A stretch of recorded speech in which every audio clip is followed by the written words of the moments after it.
તો આ તરફ કચ્છના અંજારમાં અસામાજિક તત્વોના અડ્ડા પર બુલડોઝર ફેરવી દેવાયું છે। સરકારી જમીન પરનું ગેરકાયદે બાંધકામ તોડી પડાયું। આરોપી હરીફ ઉર્ફે રાજેશ ગઢવીએ દબાણ કર્યું હતું। અંજારના વિજયનગરમાં 18 વર્ષથી દબાણ કર્યું હોવાનો ખુલાસો। પોલીસને સાથે રાખી આરોપીના અડ્ડાને જમીનદોસ્ત કરી દેવાયું છે।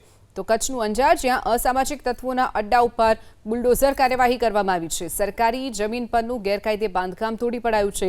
આરોપી હરીફ ઉર્ફે રાજેશ ગઢવી છેલ્લા 18 વર્ષથી દબાણ કર્યું હતું। સરકારી જમીન પચાવી પાડી હતી જેને ખુલ્લી કરાવાઈ છે। આરોપી હરીફ ઉર્ફે રાજેશ ગઢવીએ દબાણ કર્યું હતું। અંજારના વિજયનગરમાં 18 વર્ષથી દબાણ કર્યું હોવાનો ખુલાસો। પોલીસને સાથે રાખી આરોપીના અડ્ડાને જમીનદોસ્ત કરી દેવાયું છે।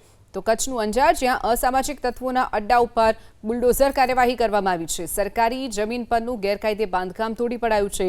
આરોપી હરીફ ઉર્ફે રાજેશ ગઢવી છેલ્લા 18 વર્ષથી દબાણ કર્યું હતું। સરકારી જમીન પચાવી પાડી હતી જેને ખુલ્લી કરાવાઈ છે।